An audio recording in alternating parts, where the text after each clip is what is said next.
Sunday Igboho fi òpin sí ẹkún sísun ní ìlú Èkó.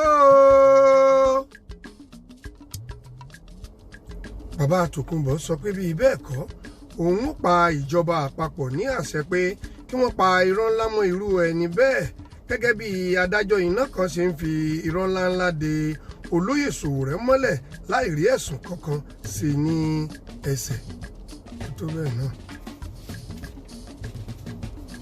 Ẹ̀ka àsán ìròyìn kúmọkùmọ ni ó ń dé sí etí ìwòran yín láti iléeṣẹ́ Ojúkòkòrò Evangelical Ministry orí òkè Kòmátà.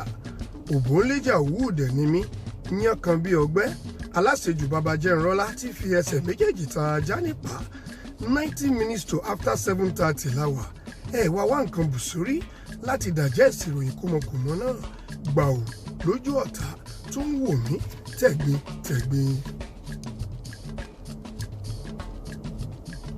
Olóyè àgbà Ọmọ́takú òwí bẹ́ẹ̀ ṣe bẹ́ẹ̀ àtúwọ̀nká níbi wọ́n gbé ń dáná irọ́ Evangelist Sunday Igboho aka no going back wá sọ ọ̀rọ̀ ìdí mímọ̀ lákòókò tí ó ń kọ́ àwọn olóṣó kéékèèké bí wọn yóò ṣe máa fi ọyàn kùlùbọ́ ìdí níwájú àwọn Minister for Prostitution and Corruption tí wọ́n ń kó owó wa jẹ tí wọn kò ní ìbẹ̀rù Ọlọ́run.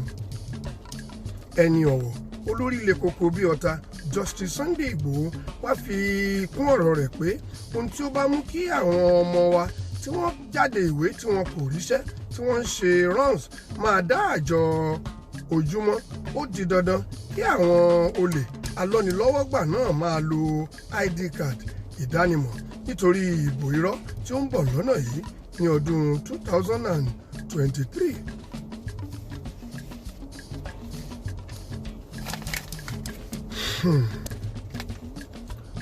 Ó wu ewúrẹ́ kó wẹsẹ̀ ṣùgbọ́n lọ́jọ́ tí ewúrẹ́ bá wẹsẹ̀ ọbẹ̀ ni yóò dà. Sokoti alágbẹ̀dẹ ọ̀run ló rọ ìròyìn. Ayọ̀ Olúyẹmí ló tù ó pọ̀. Ìyá ìwà ni cameraman wa. Evangelist Ẹfúnṣetán Àníwúrà ní makeup. Èmi ọmọ yín igun burúkú abìtàkùn gbágangbàgan ni mo kà á flintless iye tí ìwòran yín gbogbo wa ni kí ẹ mú o.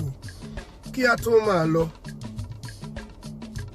ìfẹ́ olúwa Lady K láti òní lọ ní gbogbo ọjọ́ ní gbogbo ìgbà ìwọ yóò máa bá ìgbà mu. Happy birthday to you, long life and prosperity. Bí o bá ń gbọ́ iléeṣẹ́ Babjay Nigeria Limited lóní kákí ẹ àti comrade Ọmọyẹlé Sowore ẹ kú iṣẹ́ takuntakun. Happy birthday to you lẹ́ẹ̀kan sí i. Ọmọ ẹ ò ní kú, ìwọ náà ò ní kú, ọkọ ò ní kú, ẹ̀yin náà ò ní bọ́ sọnù ní ọ̀dọ̀ wa. Tó bí eégún bá ń lé ní ká máa rọ́jú Yorùbá nation ti wà ìyókù tún di ní ọjọ́ méje imú yín ni kí ẹ máa fi mí o. Ẹ má gbàgbé láti follow wa lórí Facebook kí ẹ subscribe ní orí YouTube. Ojú kò ní tì yín. Happy birthday to you gbogbo ẹ̀yin tí ẹ ń ṣe ọjọ́ ìbí lénìí.